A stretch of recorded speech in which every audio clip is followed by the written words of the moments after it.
Hello বন্ধুরা, আশা করি সবাই ভালো আছেন। আমিও ভালো আছি। আমি ক্যারামের এই যে টিউটোরিয়াল ভিডিও রোজকে রোজ বানাই, সেইটাই লাইভ তারপরেই ছেড়ে দিই। আজকে আমার 4টে দিয়ে খেলা আছে, এখন 2টো বাজে। তো আজকে বেশিক্ষণ করবো না, একটুখানি প্র্যাকটিসও করতে হবে, কারণ 2টো দিয়ে খেলা আছে আমার। আপনাদের প্রথম দিন যেটা বলেছিলাম ফার্স্ট গ্রিপ, এটা 10 মিনিট প্রত্যেক দিন এখনো রেগুলার প্র্যাকটিস করবেন। তারপরে বলেছিলাম বেস, প্রত্যেক দিন 20-25 মিনিট করে আপনারা বেস মারবেন। বেস যদি না মারেন, বেস যদি স্ট্রং না হয়, তাহলে ওপরে স্ট্রং হয়ে অতটা লাভ হবে না। বেস সবসময় স্ট্রং করতে হবে। আমায় জিজ্ঞেস করছিলেন কিছু যে দাদা এই মারটা কি করে মারেন। দাদা এইটা আমরা ধরে এই আঙুলটাকে প্রেস করে ছেড়ে দিই। তো এইটা সামনাসামনি না থাকলে দেখানো যাবে না।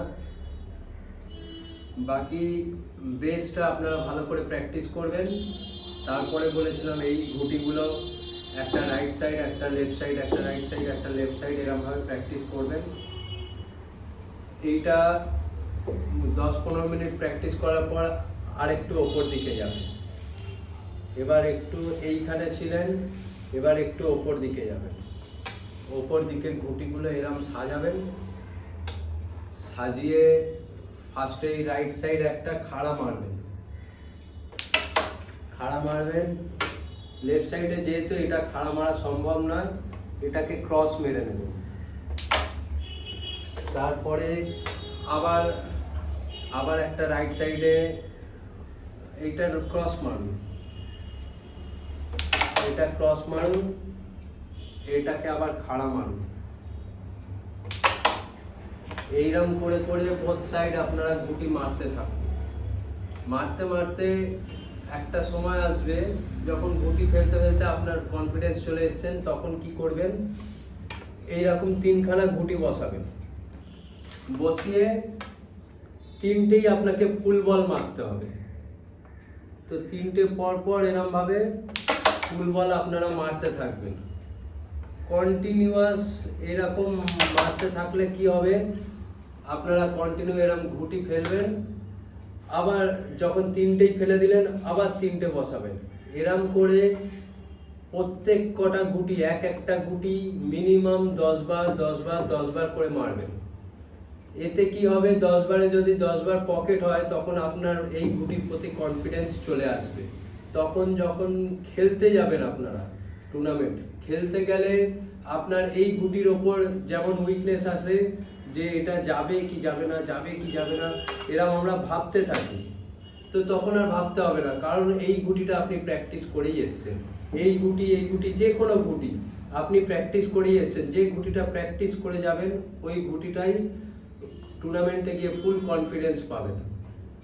যেমন আমরা এইটা যদি আমি কন্টিনিউ 10 বারে 10 বার মারি, আমি টুর্নামেন্টে গেলেও এই ঘুঁটিটাকে নর্মালি ধরবো আর মারবো, কারণ আমার ওই ঘুঁটির প্রতি কনফিডেন্স আছে।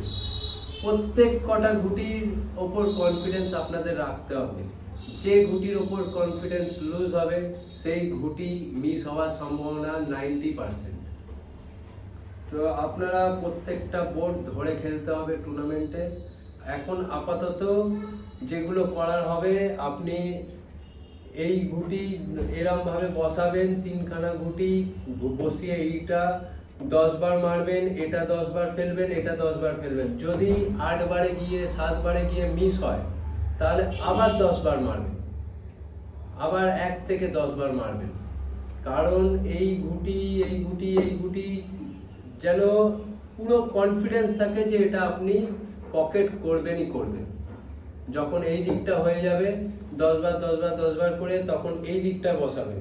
এই দিকে বসেও আপনারা ফুল বল মারার চেষ্টা করবেন। গোল গ্রিপে এই দিকটা ফুল বল মারাটা একটু টাফের হয়, কারণ ওর গোল গ্রিপে এরম হয়ে, তাও আপনাকে কমপ্লিট প্লেয়ার হতে গেলে সব রকম মারতে হবে, সব রকম ভাবে খেলা শিখতে হবে। যেমন আমরা এই দিকে ফুল বল মারতে পারলে, আমি এই দিকেও ফুল বল আমাদের মারতে হয়।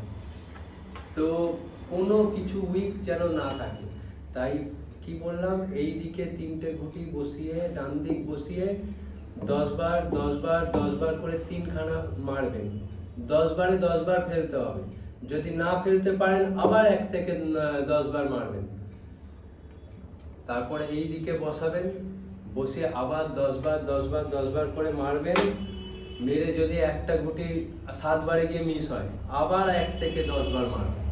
মেরে যখন এই গুটিটা হয়ে যাবে, কনফিডেন্স চলে আসবে, দেখবেন টুর্নামেন্টে খেললে এইসব গুটির প্রতি আপনার কনফিডেন্স পুরো থাকবে। আর আমরা টুর্নামেন্ট খেলতে গেলে টুর্নামেন্টে লস হয় একমাত্র ইজি গুটি মিস হওয়ার কারণে। খুব রেয়ার গেম হয় যখন আমরা খুব টাফ গুটি মিস করে গেম হারি। বেশিরভাগ ক্ষেত্রে আপনারা লক্ষ্য করবেন যে আমরা ইজি গুটি মিস করেই গেম হারি। চলুন তাহলে আজকে যেটা দেখালাম ওটাই দেখবেন। আমার খেলাও আছে, আমি খেলতে যাব আজ। কালকেরে চেষ্টা করব ভিডিও দেওয়ার, কারণ আজকে যদি জিতি কালকের আমার খেলা পড়বে সকাল থেকেই। চেষ্টা করব ভিডিও দেওয়ার। যদি ভিডিও না দিতে পারি তাহলে আপনারা আমাকে জানাবেন যে কি প্রবলেম আছে না আছে, না হলে কালকের দিনটা কি সমস্যা আছে না আছে সেটা আপনাদেরকে আমি কমেন্ট বক্সে জানাবো।